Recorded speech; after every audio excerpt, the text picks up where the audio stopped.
What's up, guys? Welcome back to the channel. So back from a little bit of holiday vacation, a few days without any videos, but I'm back at it here, and we've had some stuff come up about a new Zotac handheld for CES, and there's a lot of things lining up for a lot of handheld news in CES next week that I'm looking forward to and can't wait to be able to get into that. But now we've had a lot more announcements, and Zotac being the newest one, we've had a couple of new articles both yesterday on December 30th and today on the 31st on the video cards website for this device. So I'm going to take a look at both articles here. They're pretty short, so we'll just read them and see what they say about this thing and what we might expect when it comes to seeing it next week. So that's going to be like at least 3, if not more, handhelds we're going to see at CES next week. So pretty cool. Let's go ahead and get into it and take a look at these two articles.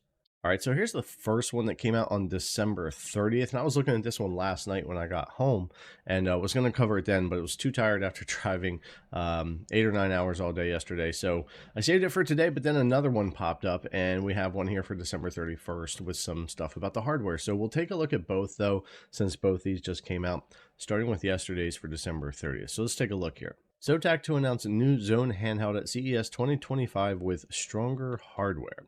Zotac teases a Zone Survivor with hardware upgrade, which isn't necessarily that surprising. I think it was, what, August 20th, August something this year that they came out with the first one of this. So it's a little soon, but I wouldn't be that surprised that everybody's ready to jump on the new chips and stuff that are coming out. So that's very possible. But yeah, anyway, let's take a look here. The gaming handheld news at CES 2025 won't come only from Lenovo and MSI, who are discussing their Legion Go S2 and their MSI Claw AI Plus series. It appears that Zotac will also provide a sneak peek at the successor to the Zone. The Zone wasn't a successful product, it simply launched too late, with the first units becoming available only after AMD announced the Ryzen AI 300 series with better hardware.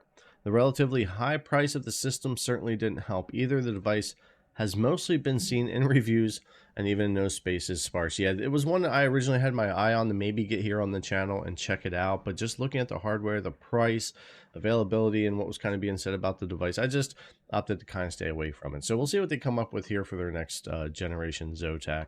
The Zotac Zone did have one standout feature, an OLED panel, something lacking in both ASUS and the MSI systems at the time.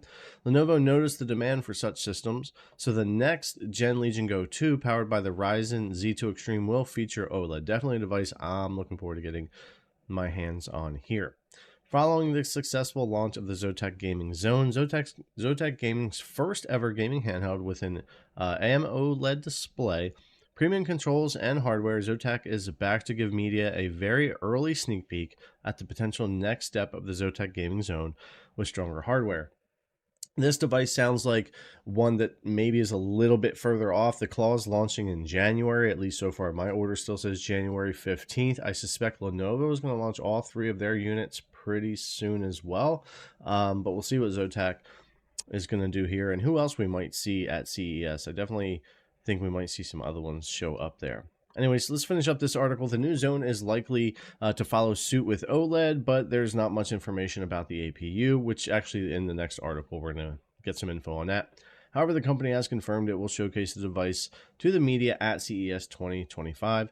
Judging by how the original Zone was presented months before its launch, one should expect the new system to hit the market in a few months at the earliest. That's what I figured. April, May, June.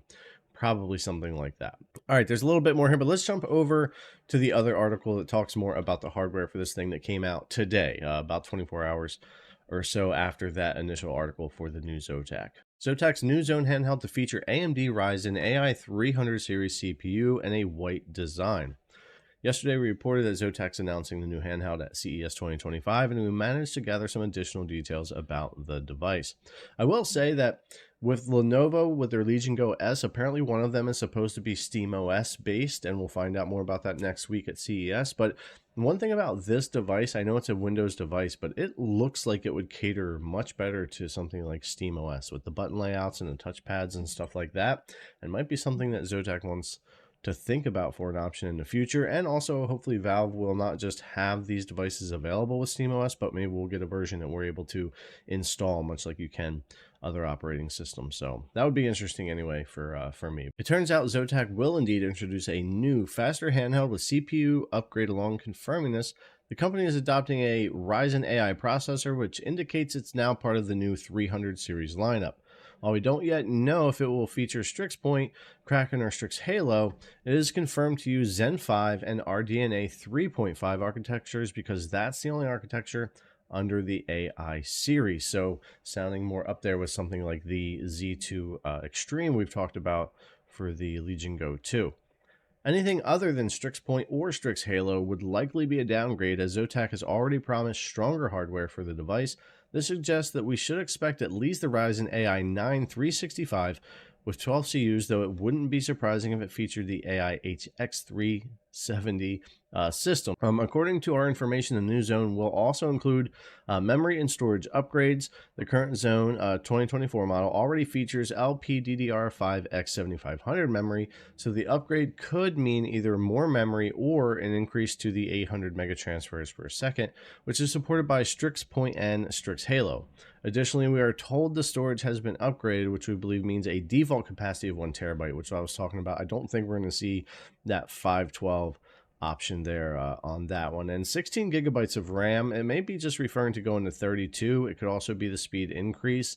But 16 gigs of RAM on these devices shared really just isn't cutting it anymore, at least for not the harder to run stuff or things that take more room. A 24 gig system works really well. 32 is even better for the long term, but 16 is really starting to get claustrophobic, a little constrained on these systems in a lot of games for being enough memory. Lastly, we learned that the Zone 2, or whatever the final name will be, will feature a white design. This reflects a trend among handheld makers, with some switching from white to black, example the RG Ally, and others going from black to white, like the Legion Go or Legion Go S. The new handheld will officially be shown at CES 2025, and there's no release date yet. So yeah, we've got some just initial specs and things they're trying to fill in over here. I imagine we could get some more leaks on this before we get to the announcement at CES. But yeah, I'm really looking forward to being able to cover all the Claw stuff, what Legion's going to be doing there, what Lenovo's going to do with the Go series, and now we got Zotac. And I'm wondering about like Acer with their Nitro Blaze 7 that never did come out this year, even though they had announced they were trying to push it out there. Maybe they're going to show up with something and announce for 2025. Maybe they've changed hardware, because they would have been in the same situation as Zotac if they would have released in October or November, December, when they kind of were initially talking about on the older hardware. They would have to turn around pretty quickly within 3 to 6 months and launch something for 2025 with newer hardware, because everybody else is adopting newer Gen 2 type hardware from AMD and Intel in these handhelds. So I'm curious if we'll see them or anybody else show up. It might not just be those 3 companies, but anyways, pretty interesting to see what happens there. And we'll see what Zotac does with this one. Again, their initial out the gate with theirs wasn't great, but I'll be interested to see. And also Windows is fine, but I'd be interested to see this thing with SteamOS as well. All right, guys, that'll wrap it up for here. I just wanted to take a look at these 2 articles. We'll talk more about CES as we get closer here. I'll have some more videos coming out as well. And of course, some more stuff for the ROG Ally, the Lenovo Legion Go stuff, and Steam Deck will all be coming out here soon as well. Plenty going on in January, that's for sure. It's not slowing down. And I've got some reviews for some screens and docks and other things coming as well. So anyways, guys, thanks a lot for coming to check out the video. As always, I really appreciate it. And I'll see you in the next one.